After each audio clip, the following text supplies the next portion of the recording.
Disclaimer. একটা গ্রামে এক ডাইনি থাকতো। সেই গ্রামের লোক তার কথা শুনে অনেক ভয় পাচ্ছিল। তারপরে সে কিন্তু ডাইনিটা যাকে পেত তাকে তার ঘাড় মুচকে খেয়ে তাদেরকে কিন্তু মেরে দিত। সেই তার ভয়ে ডাইনির কেউ বার হতো না গ্রামের থেকে, কিন্তু সে বাড়ি থেকে বের হলে তাকে মেরে দিত। রোজ রাতে দুই ডাইনি চিল্লাতো, এই গ্রামে আমরা প্রবেশ করে খুব সুখে আছি বোধহয়। কেন নাকি এই গ্রামে সব বুদ্ধু লোক থাকে, তাই বলে ভাবছি এই গ্রামের লোকটির খুন খাবো। তারপরে এই গ্রামের লোকের রক্ত দিয়ে লাহাবো, সেইভাবে ভাবছি। তারপরে লোকজনকে মেরে রক্ততে লাহাবো। কি দেখা যাক, কি হয় দেখা যাক। আজকে নেই কালকে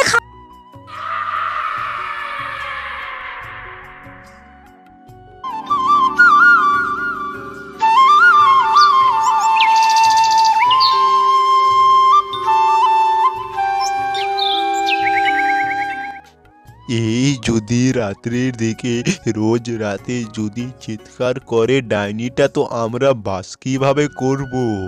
সেই ভেবে তো কথা ভাবছি আমি। এই ডাইনিকে এই গ্রাম থেকে তাড়াতে হবে, মুখিয়াদাকে বলতে হবে তো তাড়াতাড়ি। তারপরে এই ডাইনিটাকে আমাদের গ্রাম থেকে সরিয়ে দিব। তারপরে আমাদের বাচ্চারা সুরক্ষিত থাকবে। কেননা কি এই গ্রামে চুড়েলের আশা দেখে খুব লোক ভয় পাচ্ছে। কে জানে কি হবে, চুড়েলটা কি করবে লোক। মুখিয়াদা, আজকে তোমাকে বলছি একটা কথা, বুঝতে পারলা? মুখিয়াদা, আমাদের গ্রামে খুব চুড়েলের আশা আছে বোধ হয়। তাই বলে ভাবছি এই গ্রামটাতে খুব উসদ্দা হচ্ছে। তাই বলে ভাবছি এই গ্রামের লোকটিও মারা যেতে পারে এই চুড়েলের আশা থেকে। কেন নাকি আস্তে আস্তে তো আমাদের গ্রামের দিকে ঢুকছে চুড়েলটা। কিছু না কিছু তো করতে হবে বোধ হয়। এরকম হাতে হাত রেখে বসে থাকতে হবে না। এই চুড়েলটাকে যত তাড়াতাড়ি তাড়াতে পারবো তত তাড়াতাড়ি ভালো হবে। তাই ভালো ভাবছি এই চুড়েলটাকে তাড়াতাড়ি তাড়াওয়া যাক, দেখা যাক কি হয়। কি করিব? সেই ডাইনিটাকে আমাদেরকে রোজই জানতে হবে। সেই ডাইনির তো একটা ব্যবস্থা আমাদেরকে নিতেই হবে। আমি সকাল গিয়ে তার মোড়ল সাহেবকে বলবো। সেই মোড়ল সাহেবটা যদি কিছু করতে পারে, দেখি তো কালকে আমি না হলে গেলে যেতেই পারি। কিন্তু সেই ছানাটি আমার কি খাবে? রান্না তো করতেই হবে।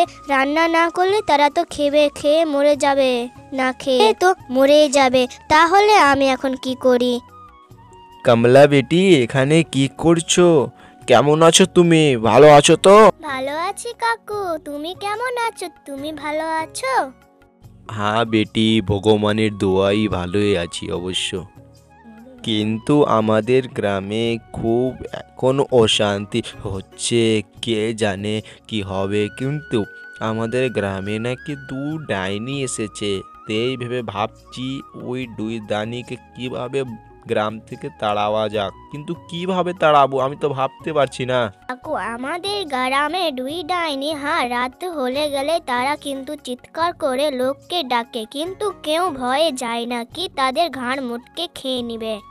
সেই তো ভেবে বেটি কেউ আমাদের গ্রামে ঘুরতেও আসে না। আমার মামার ছেলে এখন পর্যন্ত বাড়ি বলে ঘুরতে আসবে, কিন্তু ডাইনির কথা শুনে একদমই ঘুরতে আসেনি। তবে যাই বেটি আমি আজকে, কালকে ফের দেখা হবে।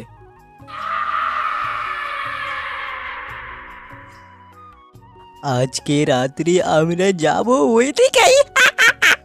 তারপরে লোকের ঘাড় মোটকে খাবো। তারপরে ওই সামনের দিকে যে লোকের ঘাড় মোটকাবো। তারপরে লোককে মেরে খেয়ে নেব। ঘুমিয়ে আছে, তাহলে আমার তো তো ভাতও চাপা আছে, কিন্তু রাত্রে ডাইনিটা খুব শান্ত আসছে।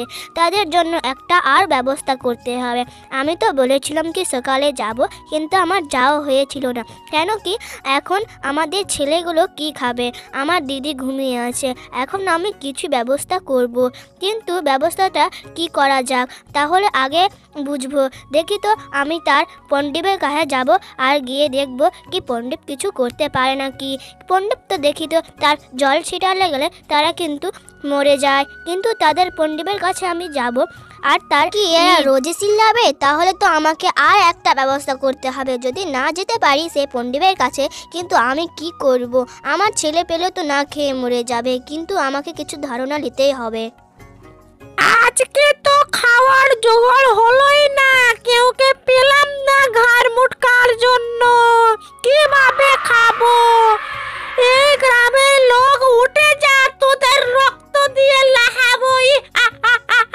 তারপরে তোর মুন্ডুটাকে জবাই করে খাবই। তারপরে মুন্ডুটাকে তেলে ভেজে পুরপুরা বানাবই। তারপরে তোর রক্ত দিয়ে আমি স্নান করবই। এই চাঁদার মাথার মোরের লালি তোমার জান। এই গ্রামের লোকজনকে মেরে আমি খেয়ে সাপটিকে সাপাচাট করে দিবই। দুই ডাইনি এই জঙ্গলে ঘুরে বেড়াতো আর অনেক চিৎকার করে লোকজনকে ডাকতো, কেন কি তাদের ঘাড় মটকাবে। জঙ্গলটার জন্যই তো আমরা এই গ্রামে আছি। জঙ্গলটা না রলে এই গ্রামে আমরা থাকি নাকি? জঙ্গলটাই তো আমাদের জীবন। জঙ্গলে জীবন। রামলাল, আমি তোমাকে বলছি কালকেও ফের আওয়াজ হয়েছিল, তাই ভাবে ভাবছি তুই তো কোনো টেনশন নাই তোর না? গ্রামে ছেলে পেলে আছে, যদি ওই জঙ্গল সাইডে যদি একবার চলে যাই তো মরে যাবে। তাই ভেবে ভাবছি একটা কথা তোমাকে বলছি কি, এই গ্রাম থেকে ওই জঙ্গল থেকে ওই দুই ডাইনিকে তাড়াতে হবে। আমার কথা শুনছো তুমি? হ্যাঁ শুনছি ভাই, শুনছি, তোমার কথা শুনছি, তো ভালোই লাগলো কথাটা তোমার শুনতে। তেই ভেবে ভাবছি এই গ্রাম থেকে তারাকে তাড়িয়ে দিব, আর বেশি দিন টেকাবো না। আজকে যাব এখন আমি মোড়ল সাহেবের কাছে। মোড়ল সাহেব কি বলে, মোড়ল সাহেব কি বলে তাড়াতাড়ি যাই মোড়ল সাহেবের কাছে। কেন নাকি মোড়ল সাহেব যদি হাঁ করে দেয় তো ওই ডাইনিকে ভেগিয়ে দেব।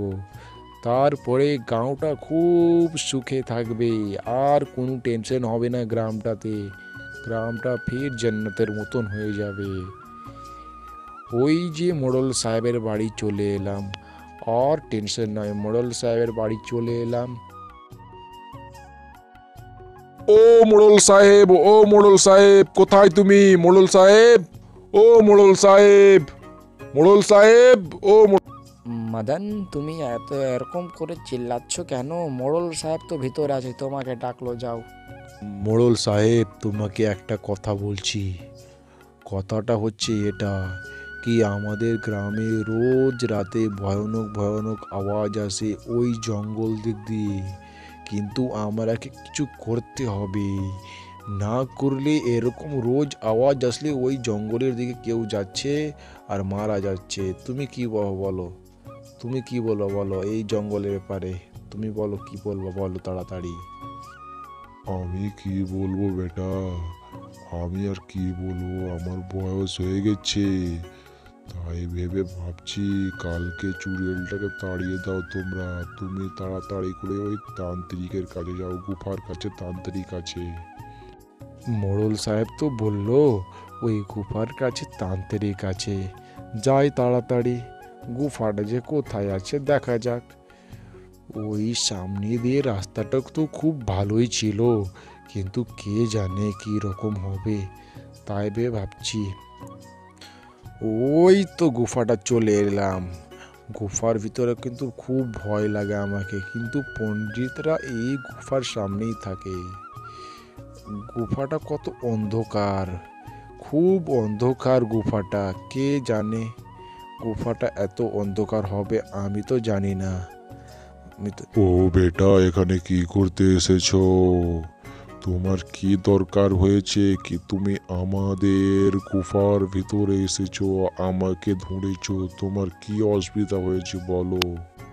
বাবা, আমার একটা অসুবিধা হয়নি, গ্রামের লোকের অসুবিধা হয়েছে। মানে কি, গ্রামের লোকে ওই জঙ্গলে একটা ডাইনি থাকে, তারাকে তাড়াতে হবে তাড়াতাড়ি। চলো তুমি আমার সাথে বাবা, একটু চলো, ওই ডাইনিকে তাড়াতে।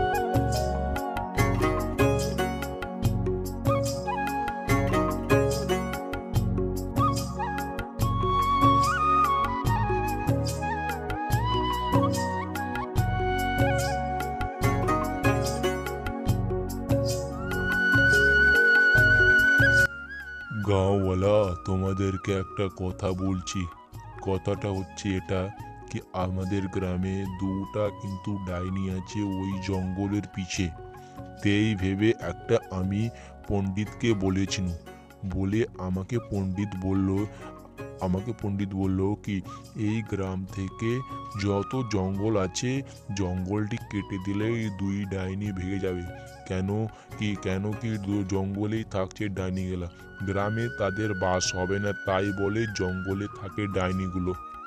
তাই ভেবে আমি বলছি তোমাদেরকে কি কালকে থেকে তোমরা একটা কুড়ালি নিবে, কুড়ালি নিয়ে ওই গ্রামের জঙ্গলগুলোকে কেটে ফেলতে হবে তোমাদেরকে। তোমাদের জন্য, ভাড়াইয়ের জন্যই বলছি। কেননা কি তোমাদের ছেলে পেলে যদি ওই জঙ্গলে চলে যায় তো দুই ডাইনি তোমাদের ছেলেকে মারতে ফেলতে পারে। তাই বলে তোমরাকে বলছি ওই জঙ্গলটি কালকে সকালে সকালে সাপাচাট করে দিবেন। জঙ্গলটি সকালে সকালে কেটে ফেলে দিবেন। তোমাদেরকে এটাই জানানো যাচ্ছে, কালকে তুমি সাপাচাট করে দিবে, ঠিক আছে? এর কথা শুনে তারা জঙ্গলটা খুব পরিশ্রম করতে লাগলো। তারপরে তারা কিন্তু সেই জঙ্গলে কিন্তু কেউ আসবে না বলে তারা অনেক ভালো করে সেই জমিটা কেটে অনেক গাছপালা আরও কিছু জ্বালিয়ে পুড়িয়ে দিবে, তাই বলে তারা কাটতে লেগেছে।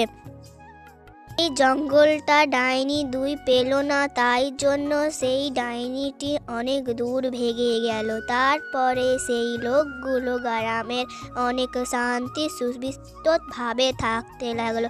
সেই দুই গ্রাম মিলে অনেক ভালো করে থাকতো।